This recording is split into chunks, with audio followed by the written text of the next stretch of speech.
Hi viewers, welcome to Dindigul Thool Samayal. இன்றைக்கி நம்மளுடைய சேனலோட பர்த்டே. ஸோ இன்றைக்கி ஒரு special video after a long gap. Health mix எப்படி செய்கிறதுன்னு பார்க்குறோம். சூப்பரான ஹெல்த் மிக்ஸு. இதுக்கு 1/4 கிலோ பாதாம் பருப்பு நல்லா வணக்கிக்கிறோம். வணக்கின பின்னாடி அது ரோஸ்ட் ஆன அளவுக்கு வணக்கிக்கிறோம். அதுக்கப்புறமா 1/4 கிலோ முந்திரி பருப்பு, அதையும் நல்லா செவக்கிற மாதிரி வறுத்துக்கிறோம். அதுக்கப்புறம் நம்ம என்ன எடுத்துக்கிறோம் அப்படின்னு சொன்னால் 1/4 கிலோ மல்லாட்டக்கல்லைன்னு சொல்லுவாங்க. அந்த பக்கம் வந்துட்டு நாங்கள் வேர்க்கடலைன்னு சொல்லுவோம். இதை தோலை நீக்கிட்டு அதையும் நல்லா, அதாவது சட்டி வந்துட்டு இண்டேலியம் சட்டி மாதிரி ஒரு ஹாட்டான சட்டியில் வச்சுருக்கிறேன் நான். கைவிடாமல் நம்ம அப்படியே வணக்கிட்டே இருக்கணும்.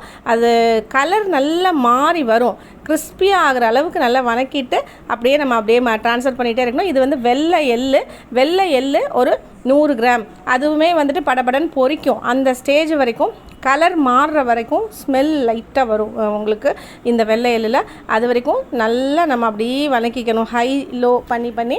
அப்புறம் 2 விதமான விதைகள், ஒன்று வந்து பூசணி விதை, இன்னொன்று தர்பூசணி விதை. இந்த வெள்ளை கலர் வந்து தர்பூசணி விதை டிபார்ட்மெண்டல் ஸ்டோர்ஸில் கிடைக்கும்.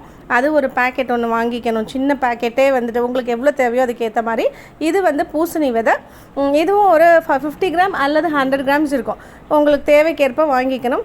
இதையும் நல்லா வந்து நம்ம ஹாட்டாக இருக்கிற அந்த இண்டேலியம் சட்டியில், இரும்பு சட்டி இல்லாட்டி அதில் நம்ம அப்படியே வந்து கைவிடாமல் ரோஸ்ட் பண்ணிக்கிட்டே இருக்கணும். நம்ம கலர் வந்து நல்லாவே, இந்த பருப்பு எல்லாமே கலர் மாறும். நம்ம ஒன்று எடுத்து கையில் அப்படி உடச்சி பார்த்தோம் அப்படின்னு சொன்னால் டக்குன்னு உடையும். அந்த அளவுக்கு நம்ம எல்லாத்தையுமே ரோஸ்ட் பண்ணிக்கலாம். அப்போ தான் கிட்டத்தட்ட 3 மாதம் வரைக்கும் நம்ம இதை வந்து ப்ரிசர்வ் பண்ணி வச்சுக்கலாம், வெளியிலேயே ஃப்ரிட்ஜில் வைக்காமலே.